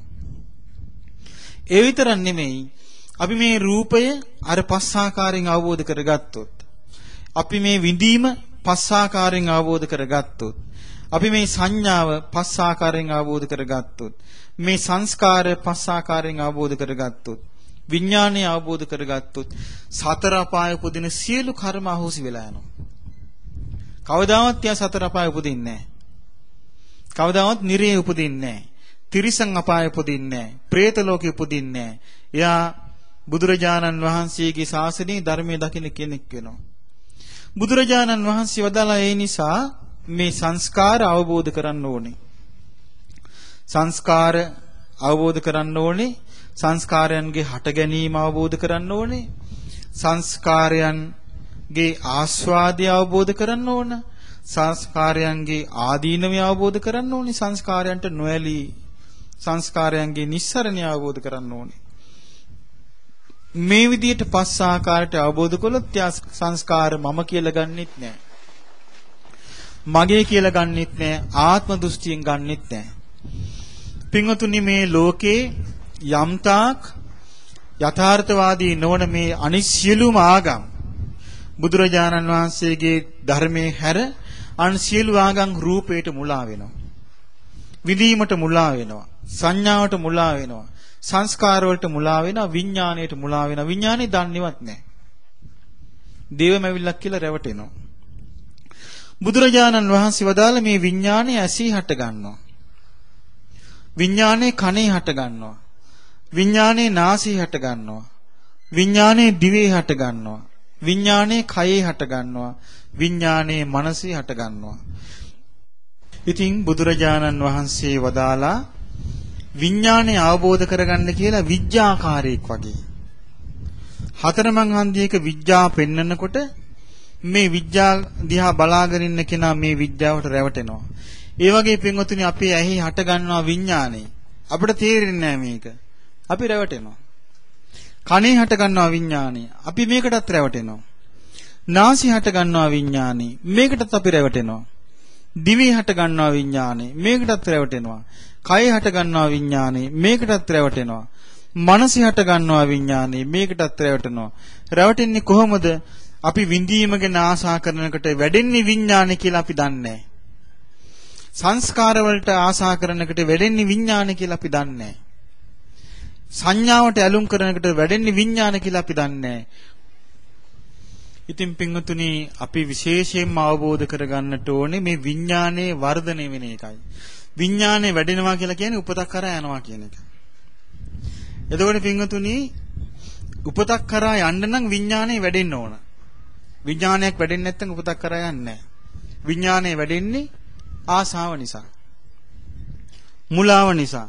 මේ නිසා බුදුරජාණන් වහන්සේ වදාලා විඥානේ හටගන්නේ ඇහි විඥානේ හට ගන්නවා. මොකද හේතුව ඇහැ නාම රූප වලින් හැදිච්ච දෙයක්. කනේ විඥානේ හට ගන්නවා. කන නාම රූප වලින් හැදිච්ච දෙයක්. නාසයේ විඥානේ හට ගන්නවා. නාසය නාම රූප වලින් හැදිච්ච දෙයක්. දිවේ විඥානේ හට ගන්නවා. දිව නාම රූපයෙන් හැදිච්ච දෙයක්. කයේ විඥානේ හට ගන්නවා. කය නාම රූපයෙන් හැදිච්ච දෙයක්. මනසේ විඥානේ හට ගන්නවා. මනස නාම රූපයෙන් හැදිච්ච දෙයක්. එහෙමනම් විඥානේ හටගන්නේ නාම රූප නිසා. විඥානේ නාම රූප නැති වෙනකොට නැති වෙනවා. යම් තැනක ඇහත් නැත්තම්, කනත් නැත්තම්, නාසයත් නැත්තම්, දිවත් නැත්තම්, කයත් නැත්තම්, මනසත් නැත්තම් එතන මොකුත් නැහැ. යම් තැනක ඔය හය නැත්තම් එතන තමයි නිවන. මේ හය තමයි මේ ලෝකේ පුරාම තියෙන්නේ. ලෝකේ ඕනම ලෝකයක් ගත්තොත් ඕවා තමයි තියෙන්නේ. අනිත්‍ය වූ ඇස කන නාසය දිවකය මනස. ඉතින් බුදුරජාණන් වහන්සේ වදාළ මේ හයේ ඇතිවෙනා විඥානය ඊට පස්සේ වර්ධනය වෙනවා අපි මේ ක්‍රියා කරන ආකාරයට. උන්වහන්සේ ඒක පෙන්වා දෙන්නේ මේ පොළවක පැලවෙන බීජයක් වගේ. පොළව තියෙනවා. මේ පොළවට බීජයක් හිටවනවා. හිටවනකොට මේ බීජේ පැලවෙන්න නම් පොළොව තෙත් වෙවි තියෙන්න ඕන. ඒ වගේ තමයි මේ රූප, වේදනා, සංඥා, සංකාර කියන හතරයි තෘෂ්ණාවයි එකතු වුණාම විඥානය වැඩෙනවා. එතකොට මොකද වෙන්නේ? රූප, වේදනා, සංඥා, සංකාර, විඥාන පංච උපාදාන ස්කන්ධය තමයි සම්පූර්ණයෙන්ම මේ පැවැත්ම පිණිස තියෙන්නේ. ඉතින් බුදුරජාණන් වහන්සේ වදාළ විඥානයේ ඇතිවීම අවබෝධ කරගන්න, විඥානයේ නැතිවීම අවබෝධ කරගන්න, විඥානයේ ආස්වාදය තමයි මේකේ සැපයක් ලබා දෙන එක, ඒක අවබෝධ කරගන්න, ආදීනමය තමයි ඒක අනිත්‍යයි. ඊළඟට නිස්සරණය කියන්නේ විඥානයේ තියෙන ඇලම දුරු කිරීම. විඥානයත් මේ පස් ආකාරයෙන් අවබෝධ කරගන්නවා නම් විඥානයේ පිළිබඳව සක්කාය දිට්ඨියෙන් එයා නිදහස් වෙනවා. පින්වතුනි, අන්න එයා තමයි මේ දන්වැල් කඩා ගන්න කෙනා. සක්කාය දිට්ඨියෙන් නිදහස් වුණා නම් දැන් අපේ මේ ජීවිතේදී අපිට සෝතාපන්න වුණා නම් අපේ ජීවිතේ සතර අපාභය සම්පූර්ණයෙන්ම ඉවරයි. එහෙම නැත්නම් අපිට නිරන්තරයෙන්ම තියෙන සතර අපාභය. මොකද හේතුව? කෙනෙක් හිතන්න එපා ඔබ මේ හැමතිස්සෙම අපි දැනුවත්ව ඉන්නවා කියලා. අපි දැනුවත්ව උපදිනවා කියලා හිතන්න එපා. බුදුරජාණන් වහන්සේ දේශනා කළා තියෙනවා දැනුවත්ව උපදින්නේ නැහැ. දැනුවත්ව සමහර උපදිනවා. දැනුවත්ව බොහෝ දෙනෙක් උපදින්නේ නැහැ. සමහර විට මේ ජීවිතයේදී මෙයා මේ ලෝකෙට ආසා කරගෙන ඉන්නවා. දන්නේ නැහැ. මේ පංච උපාදාන ස්කන්ධය නෝනෙන් විමසා ගන්න දන්නේ නැහැ. ඔන්න මරණයටපත් වෙනවා. තමන් ඇහැරෙනකොට පෙරේතෙක් වෙලා. එක්ක තමන් ඇහැරෙනකොට නිරේ ඉපදිලා. එහෙමයි මේ ගොඩක් විට වෙන්නේ මේක. අවබෝධයක් නොවි තමයි මේ සියල්ල සිද්ධ වෙන්නේ. ඒ නිසා පින්වතුනි හොඳට හිතලා බලන්න මේ ලෝකේ යම් කිසි කෙනෙක් රැවටෙනවා නම් රැවටෙන්න තිබෙන්නේ සතරමා ධාතුන් හටගත්තු රූපයකට. රැවටෙනවා නම් රැවටෙන්න තිබෙන්නේ ස්පර්ශයෙන් හටගන්නා වූ විඳීමකට. රැවටෙනවා නම් රැවටෙන්න තිබෙන්නේ ස්පර්ශයෙන් හටගන්නා වූ සංඥාවකට. රැවටෙනවා නම් රැවටෙන්න තිබෙන්නේ ස්පර්ශයෙන් හටගන්නා වූ සංස්කාරයකට. රැවටෙනවා නම් රැවටෙන්න තිබෙන්නේ නාම රූපයෙන් හටගන්නා විඥානයකට. ඉතින් මේ බුදුරජාණන් වහන්සේ විඥාන ගැන පෙන්වන්නේ මොකද්ද? අතීතේ විඥානයත් අනිත්‍යයි. අනාගතයේ යම් විඥානයක් හටගන්නවද ඒව අනිත්‍යයි. දැන් අපි කියමු අපට තව කෝටි වාරයක් උපදින්න තියෙනවා කියලා. ඒ කෝටි වාරෙම හටගන්නේ නිත්‍ය විඥානයක්ද අනිත්‍ය විඥානයක්ද? අනිත්‍ය විඥානයක්මයි. ඒ නිසා අනාගතයේ හටගන්නා යම් විඥානයක්ද අනිත්‍යයි. වර්තමානයේ මේ වෙනකොට මේ ලෝකේ යම් විඥානයක් ඇද්ද ඒ සියල්ලම අනිත්‍යයි. තමයයි සලකනවාද යම් විඥානයක් ඒක අනිත්‍යයි. තමන්ගෙන් බාහිරයයි සලකනවාද යම් විඥානයක් ඒකත් අනිත්‍යයි. දැන් අපි ගත්තොත් දෙවියන්ගේ බ්‍රහ්මයන්ගේ උසස්යයි යම් විඥානයක් සලකනවාද ඒකත් අනිත්‍යයි. ඊළඟට ලාමක සත්වයන්ගේ පහත්ය යම් විඥානයක් සලකනවාද ඒකත් අනිත්‍යයි. දුර තිබෙනා යම් විඥානයක් ඇද්ද ඒකත් අනිත්‍යයි. ළඟ විඥානයක් ඇද්ද ඒකත් අනිත්‍යයි. යා නෝනින් විමසද්දී මේ විඥානයේ අනිත්‍ය විමසද්දී එයා අවබෝධ කරගන්න ඔය කරුණු පහ විඥානී හට ගැනීමත් නැතිවීමත් ආස්වාදයත් ආදීනවයත් නිස්සරණය. එතකොට මේ රූප වේදනා සංඥා සංස්කාර විඥාන කියන මෙන්න මේ පස් ආකාරයකින් අර කියන ලද පස් ආකාරයෙන් අවබෝධ කළොත් බුදුරජාණන් වහන්සේ වදාලා මහණෙනි මම මේ ශ්‍රාවකයාට කියනවා සෝතාපන්න කියලා. මම මේ ශ්‍රාවකයාට කියනවා නියතෝ සම්බෝධි පරායනෝ නියත වශයෙන්ම මේ චතුරාර්ය සත්‍ය ධර්මය සම්පූර්ණයෙන් අවබෝධ කරගන්නවා කියලා. මම මේ ශ්‍රාවකයාට කියනවා නියත වශයෙන්ම නිවන් දකින කෙනෙක් කියලා. එහෙනම් පින්වතුනි අපිට බුදුරජාණන් වහන්සේ ළඟට යන්න තිබෙන්නේ කකුල් දිගින් ඇවිදගෙන නෙවෙයි. බුදුරජාණන් වහන්සේ ළඟට යන්න තිබෙන්නේ යාඥාවකින් නෙවෙයි. බුදුරජාණන් වහන්සේ ළඟට යන්න තිබෙන්නේ බාරහාර වෙලා නෙවෙයි. බුදුරජාණන් වහන්සේ ළඟට යන්න තිබෙන්නේ ප්‍රාර්ථනාවකින් නෙමෙයි හදවතේ උපදවා ගන්නා ප්‍රඥාවෙන්. එහෙනම් බුදුරජාණන් වහන්සේගේ ධර්මයේ කරා යන්න හිමිකම් ලබන්නේ ප්‍රඥාවන්ත පිරිසමයි. ප්‍රඥාවන්ත පිරිස සිහි නුවණ උපදවා ගන්නවා.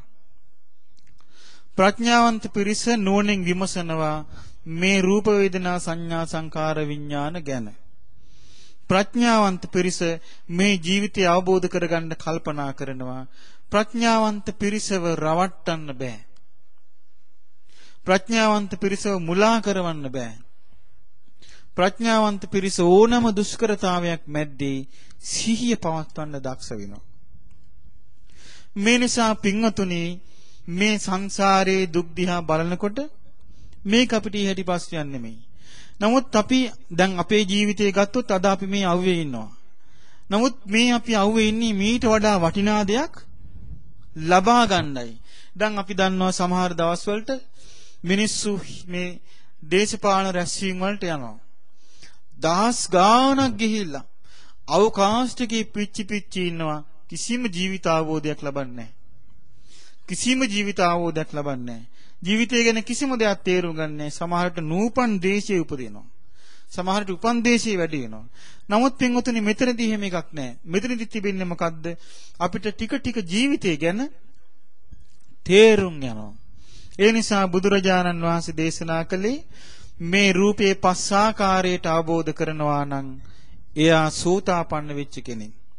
විඳීම සංඥාව සංස්කාර විඥාන පස් ආකාරයට අවබෝධ කරනවා නම් එයා සෝතාපන්න කෙනෙක්. එයා ධර්ම මාර්ගයට පැමිණිච්ච කෙනෙක්. එයා සම්මාදිට්ඨිය ඇති වෙච්ච කෙනෙක්. අන්න ඒ වෙලේ ඉඳලා අන්න මඩ වගුරේ නෙළුමක් පිපෙනවා. අන්න ඒ වගේ ප්‍රඥාවන්ත ශ්‍රාවකෙක් වශයෙන් එයාගේ ජීවිතේ දියුණු කරගන්නවා.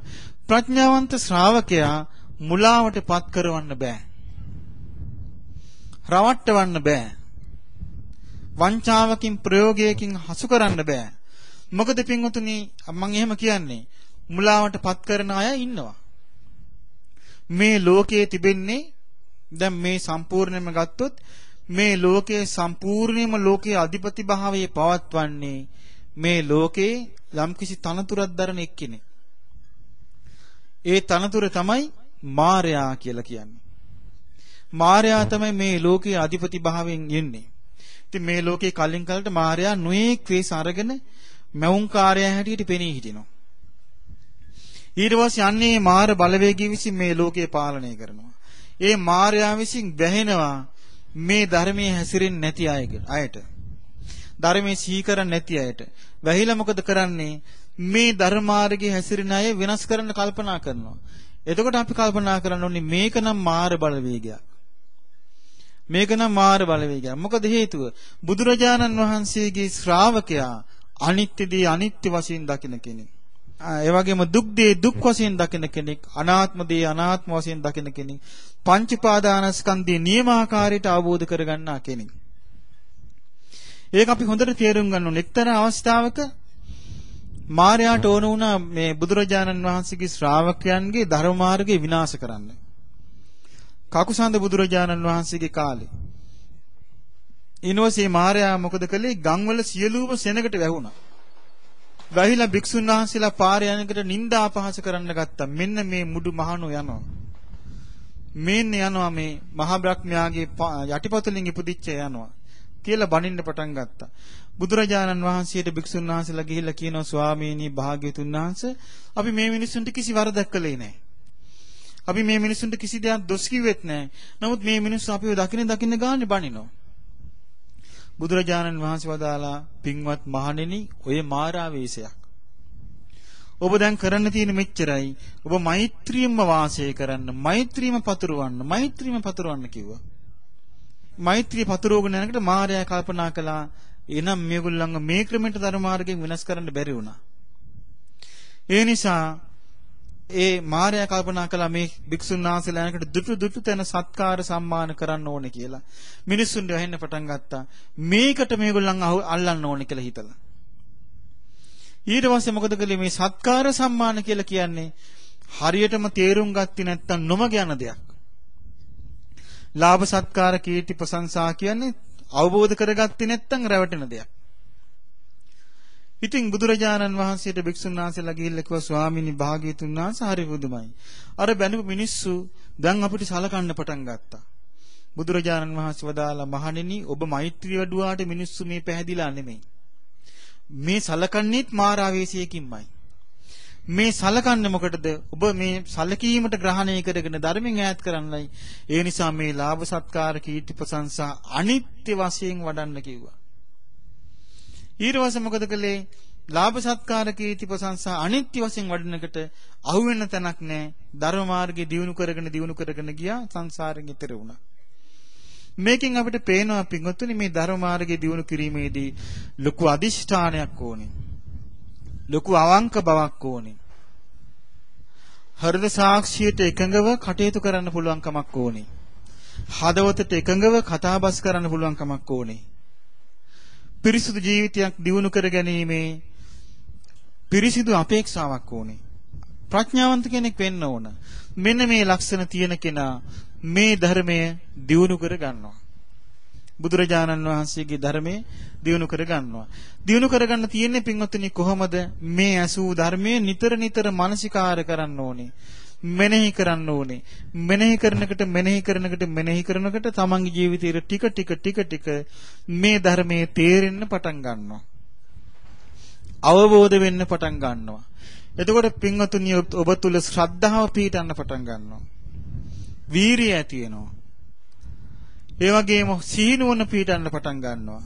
සිත තැම්පත් කරගෙන පංච උපාදානස්කන්ධය නුවණින් විමසන්න පුළුවන්කම ඇති වෙනවා. ඊළඟට ප්‍රඥාව ඇති වෙනවා. මේ සද්ධා විරිය සති සමාධි ප්‍රඥා ඇති වෙනවා. ඊට පස්සේ බුදුරජාණන් වහන්සේගේ ස්ථිර වූ ශ්‍රාවකේ ඒ කෙනා හරියට සාරවත් බීජයක පැලවෙච්ච සාරවත් ගහක් වගේ. සාරවත් පොළවක පැලවෙච්ච සාරවත් බීජය සාරවත් විදියට පැලවිලා එනවා. සාරවත් පොළව තමයි බුදුරජාණන් වහන්සේගේ ධර්මය. සාරවත් බීජය තමයි ඔබ. එතන ඔබ සාරවත් බීජයක් නම් සාරවත් පොළොවට වැටුනහම හොඳින් මුල් ඇදලා පළවෙනවා. ඒ වගේ බුදුරජාණන් වහන්සේගේ ශාසනයේ මුල් අදිනවා අර සෝතාපන්න වෙච්ච එක්කෙනා. ඊට පස්සේ ලෝකේ කාටවත් යා වෙනස් කරන්න බෑ. එයාව හරවන්න බෑ. එයාට කිසිම ආකාරයේ වෙනසක් කරන්න බෑ. එයා මේ ලෝකේ කාටවත් වෙනස් කරන්න බැරි ශ්‍රද්ධාවකට පත්වෙච්ච කෙනෙක් බවට පත් වෙනවා. එතකොට පින්වතුනි මේක සිද්ධ වෙන්නේ කොහොමද? සාරවත් පොළොවට වැටෙන සාරවත් බීජයෙන්. එහෙනම් ඔබ සාරවත් පොළොවට වැටුන සරු බීජයක් විය යුතුයි. කාටවත් වෙනස් කරන්න බැරි විදියට ඔබේ ශ්‍රද්ධාව මුල් බැසගත යුතුයි. සමහර විට අපි දන්නේ නැහැ දැන් මාරාවේශය ඇති වෙන්න පුළුවන් ධර්ම මාර්ගෙ හිටියේ නැත්තම් සමහරුන්ට. ඇති වෙලා කියන්න පුළුවන් මේ එකක්වත් කරන්න එපා. බුද්ධ ආගම පවතින්නේ නැකත් මතයි. නැකතම අදහන්න කියලා කියන්න පුළුවන්. සාරවත් පොළවේ පැලවෙච්ච සාරවත් බීජය වේලෙන්නේ නැහැ එහෙම වුණා කියලා. සාරවත් බීජයක් නොවෙනවා නම් ඒ ශ්‍රද්ධාව සැනකින් වෙනස් වෙලා යනවා. සැනකින් වෙනස් වෙලා හිතුන දේ පැත්තේ යනවා. මේ හොඳට ශ්‍රද්ධාවන්ත වගේ ඉඳලා මොන්නේ වෙනස් වෙලා යනවා. නමුත් බුදුරජාණන් වහන්සේගේ ධර්මයේ පිහිටපු එක්කෙනාට ඒක සිද්ධ වෙන්නේ නැහැ. ඒ නිසා පින්වතුනි අපි තේරුම් ගන්නට ඕනේ බුදුරජාණන් වහන්සේ පිරිනුවන් පාලා දැන් 2548 ඉවරයි. හෙට 2549 ලැබනවා. එන්න බුදුරජාණන් වහන්සේ පිරිනුවන් පාප කාලේ ලං වෙනවද ඈත් වෙනවද? ඈත් වෙනවා. බුදුරජාණන් වහන්සේගේ ජීවමාන බලේ ලං වෙනවද ඈත් වෙනවද? ඈත් වෙන්න ඉස්සර වෙලා අපි මේ ධර්මය අවබෝධ කරගන්න මහන්සි වෙන්න ඕනේ. අනාගතයට සැලසුම් කිරීම තරම් අනතුරක් මම දකින්නේ නැහැ. වර්තමානයේ හැසිරීම තරම් රැකවරණයක් මම දකින්නේ නැහැ. ඒ නිසා අනාගතයේ සැලසුම් කිරීම නෙමෙයි අපි කරන්න ඕන වර්තමානයේ හැසිරීමයි. වර්තමානයේ හැසිරෙනකොට අනාගතයේ සකස් වෙලා යනවා. වර්තමානයේ ධර්මයේ හැසිරෙන්නේ නැතුව අනාගතයේ සැලසුම් කරනවා නම් ඒක සීනියක් පමණයි. ඒක ළඟා වෙන දෙයක් නෙමෙයි. වර්තමානයේ ක්‍රියාත්මක කරන එක්කෙනා, වර්තමානයේ හැසිරෙන එක්කෙනා තමයි අනාගතයේ සම්පාදනය කරගන්නා කෙනා. ඒ නිසා පින්වත්නි බුදුරජාණන් වහන්සේගේ ධර්මය වර්තමානයේ හැසිරෙන එකක්. මං අසවල් කාලෙදී හැසිරෙනවා කිව්වට ඒ කාලේ කවදා එයිද කොහොම වෙයිද කොයි ආකාරයට සිද්ධ වෙයිද කියලා මේ අනිත්‍ය ලෝකේ අපිට කියන්න බෑ. මං අඳුරන ස්වාමීන් වහන්සේ නමක් හිටියා පන්සලක මං කුඩාවදී. ඒ ස්වාමීන් වහන්සේ මට කිව්වා මං වයසට ගියාම මේ ඔක්කොම අතාරිනවා. මම ආරණ්‍යයකට යනවා භාවනා කරනවා කියලා. ඒ ස්වාමීන් වහන්සේ අවුරුදු ඒක මට කියනකට උන්වහන්සේ තමයි අවුරුදු 60ක් වගේ. උන්වහන්සේ අවුරුදු 70 වගේ තමයි යන්න හිතාගෙන හිටියේ. අවුරුදු 61 සීනි අමාරු හොඳටම වැඩි වෙලා එක කකුලක් කැපුවා. අවුරුදු 61 දීම අනිත් කකුලත් කැපුවා. අවුරුදු 61 දීම අපවත් වුණා. යන්න හම්බුනේ නැහැ. ඒ කියපු ගමන. ඒ නිසා අනාගතයේ සැලසුම් කරන අය මේ ධර්මය අවබෝධ කරගන්නේ නැහැ.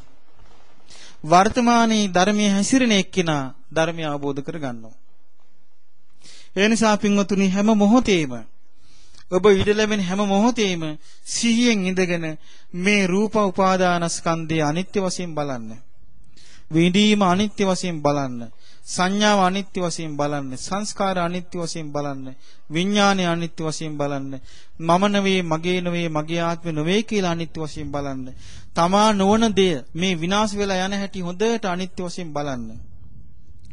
එතකොට ටිකෙන් ටික ඔබට අනාගතයේදී ඔබ බුදුරජාණන් වහන්සේගේ ආර්ය ශ්‍රාවක බවට පත්වෙච්ච කෙනෙක් බවට පත් වෙන එක ලෝකේ කාටවත් වළක්වන්න බැරුව යනවා.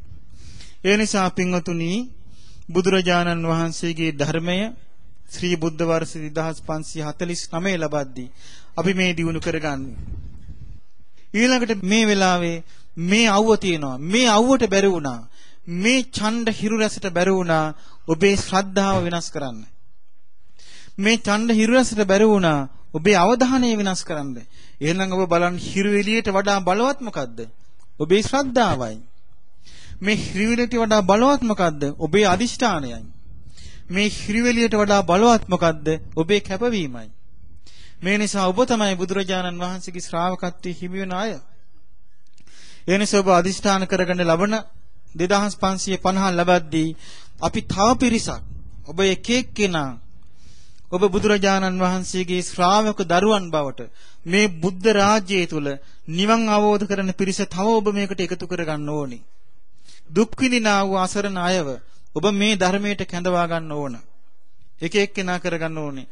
අදිෂ්ඨාන කරගන්න අඩු ගණනේ මම මේ ලබන අවුරුද්දේ ශ්‍රී බුද්ධ වර්ෂ 2550 ලබනකට මම 10 දිනක්වත් අවබෝධයෙන් තිසරණයට කැඳව ගන්නවා. අවබෝධයෙන්ම තිසරණේ පිහිටුවා ගන්නවා. බුදුරජාණන් වහන්සේගේ ආර්ය මාර්ගයේ ගමන් කරන කෙනෙක් බවට යව සකස් කරනවා. මේ මඩ ගොහරුව නැමැති මේ සමාජය තුල තවමම නෙළුම් මල් පුබුදවනවා කියලා අදිෂ්ඨාන කරගන්න ඔබ සියලු දෙනාම අදිෂ්ඨාන කරගෙන මේ ගෞතම බුද්ධ ශාසනයේම මේ පංච උපාදානස්කන්ධයට රැවටෙන ජීවිතින් අත්මිදිලා පංච උපාදානස්කන්ධයේ මනාකොට අවබෝධ කරගෙන මේ දන්වැලකින් බලු දැන්වලින් බඳින ලද අසරණ සුනකේකට වෙච්ච ඉරණම නැවත මේ ජීවිතයට අයිති වෙන්න නොදී යවමිටියක් පහර කනවා වගේ නැවත මේ අසකනාසී දිවකය මනසින් පහර නොකා මේ ගෞතම බුද්ධ ශාසනයේම චතුරාර්ය සත්‍ය ධර්මය අවබෝධ කරගෙන අමා මහ නිවන සාක්ෂාත් කරනවා. සාදු සාදු සාදු